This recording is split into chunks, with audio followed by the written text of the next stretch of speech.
Hello and welcome back to America's Forum here on Newsmax TV. I'm your host, John Bachman. It's great to have you back with us here in the program.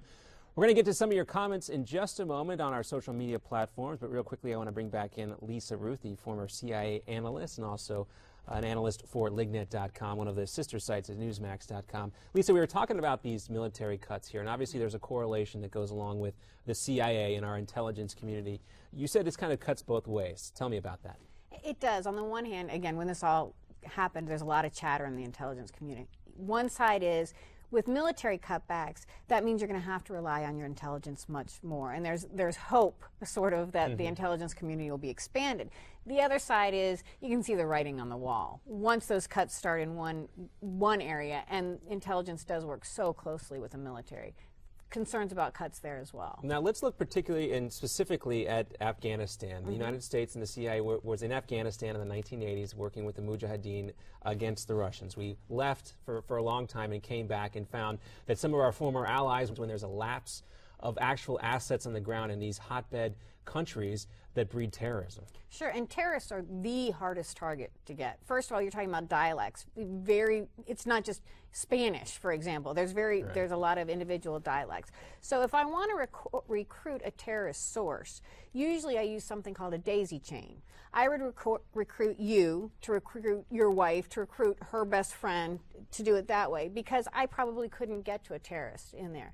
Now, when there's been a strong lapse like that, what they most likely would do, go in, talk to some of the tribal leaders, try to establish trust, and get that tribal leader then to go to the next part of the daisy chain, who will then recruit to the next part of the daisy chain.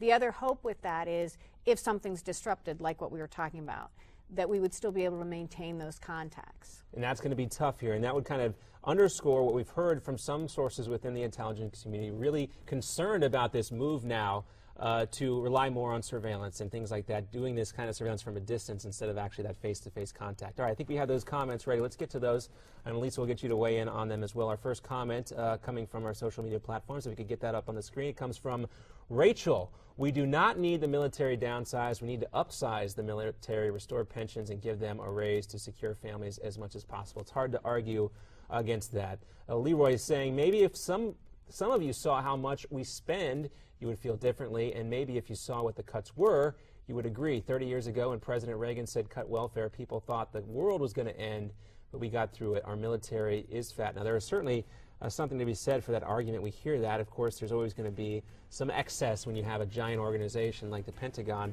but you wonder at what cost those cuts can be made, because if history is any indication, Lisa, those cuts don't always get made to the right departments. Yeah, absolutely. There's always things that can be cut, but let's do it with a scalpel rather than an axe. Yeah, let's hope that's what happens. We'll be right back with more. Here's one more comment coming from Todd. Leave our military alone. You should be doing more for them, not less. Thanks so much for weighing in. Guys, we'll have much more when the third hour of America's Forum continues here on Newsmax TV. I'm John Bachman. We'll be right back after this.